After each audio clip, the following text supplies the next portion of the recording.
Last night, we watched live on this channel as United States military dropped bombs onto a sovereign country, Venezuela, and kidnapped its leader.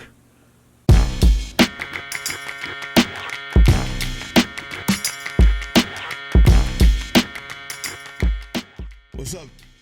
What's up, YouTube? Joe Sargent here. And without any bombast, I'm just going to try to give you the facts of what has happened since last night. First of all, Donald Trump has admitted it on television. Said that he needed to do this because Maduro was trafficking drugs, even though he has already pardoned all of the real drug traffickers out of prison who've been convicted already, including presidents. So that's his excuse. It's an obvious lie because of the facts that lead up to it and the amount of drug dealers he's pardoned. Also because he said it. He said it live. As everyone knows, the oil business in Venezuela has been a bust, a total bust, for a long period of time. They were pumping almost nothing by comparison to what they could have been pumping and what could have taken place.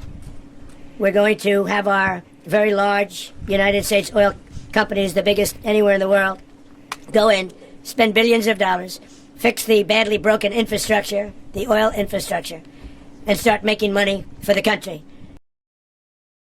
Now that we've cleared up why this is done, for the oil companies to make money and him to make money, let's also clear up another more nuanced portion of this tale. Don Jr. is involved with a company, and I'll put the name here, that has just gotten $750 million from the government. Just gotten $750 million from the government. And what they do is mine rare earth minerals. Venezuela has the most rare earth minerals that we know of on Earth. That's two. There's a lot more companies and a lot more backyard dealing, backdoor dealing going on with this corrupt president and his son and his son-in-law. But we're just going to stick with these line of facts having to do with what happened last night. That company, there's Don Jr., there's Trump admitting it's for the oil. Cuba has called UN and asked for an emergency meeting. Cuba has just asked for an emergency meeting of the UN. The UN has now condemned this. Most countries in Europe have condemned this. They seem shocked, according to my sources. The exact words are, he's fucking insane. And most European countries are simply shocked. Next, when the UN does meet, no one can predict what will happen, but I can assure you it's probably not going to look good. Mainly because the next thing that I'm going to show you that Trump said on television is the dumbest, most childish, Lego-playing, schoolyard bully, ignorant, foolish thing I've ever heard from a president. Now, I will continue to make sure that his voice is standable by keeping it with the chipmunk voice, because no one can actually listen or hear his slurring words anymore without wanting to vomit. But I will have to show you what he said, because you won't believe it if I didn't show it to you. We're going to run the country until such time as we can do a safe, proper, and judicious transition. So we don't want to be involved with having somebody else get in and we have the same situation that we had for the last long period of years. So we are going to run the country until such time as we can do a safe, proper, and judicious transition. And it has to be judicious, because that's what we're all about. We want peace, liberty, and justice for the great people of Venezuela, and that includes many from Venezuela that are now living in the United States and want to go back to their country. It's their homeland. We can't take a chance that somebody else takes over Venezuela that doesn't have the good of the Venezuelan people in mind. We've had decades of that. We're not going to let that happen. we're there now, and what people don't understand, but they understand as I say this, we're there now, but we're going to stay until such time as the proper transition can take place. So we're going to stay until such time as, we're going to run it, essentially, until such time as a proper transition can take place.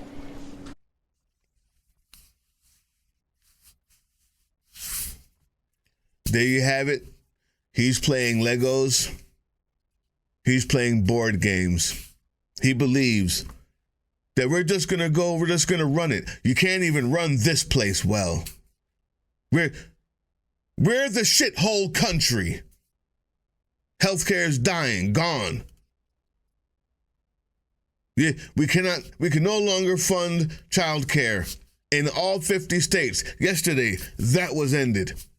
The only thing you can't afford is gas, because the gas prices have gone down around the world. This place, your groceries, your health care, the education for your children, the viruses, thanks to an anti-vax movement run by the Health and Human Services of this country. Measles is back. We are the shithole country. And our president is playing Legos and patty cake and thinks he's just going to run a country. We're going to take it over and run it. How?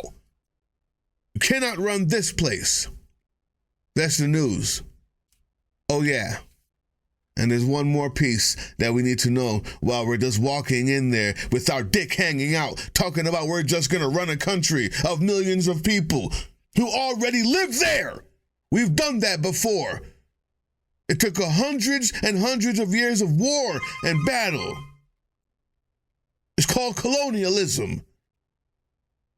But just so you know, Venezuelan deputy has just given a press conference saying Maduro is the leader after Trump and Rubio said she was the new president. Also, Rubio didn't rule out action in Cuba. And lastly, Venezuelan military, head of their military, said they're going to form an impenetrable wall and will not allow U.S. troops in their land.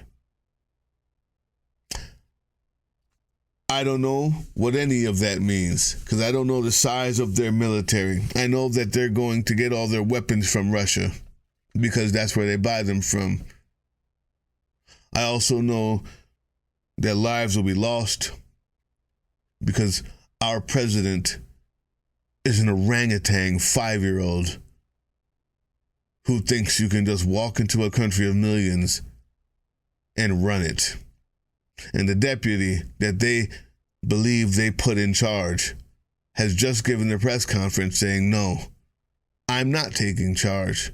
Maduro is our president. And there are other factions that would love to take charge in Venezuela, just like here. Who will be the leader? No one knows. But the process by which that gets found out will be a really, really hard one. I'll give you more news as I get it. Oh yeah, there's protests going on in your city right now. 3:16 p.m. in Georgia, but a protest started at 3 o'clock. A protest started at 3 o'clock in Georgia. Of course, I'm not there. I cannot be everywhere. But there is an emergency protest at 3 o'clock in Georgia, if you're in the Atlanta area, at 190 Marietta Street Northwest, Atlanta, Georgia. 190 Marietta Street Northwest, Atlanta, Georgia. At the corner of Marietta Street Northwest and Centennial Olympic Park Drive. Also, Answer Coalition, AnswerCoalition.org/Venezuela.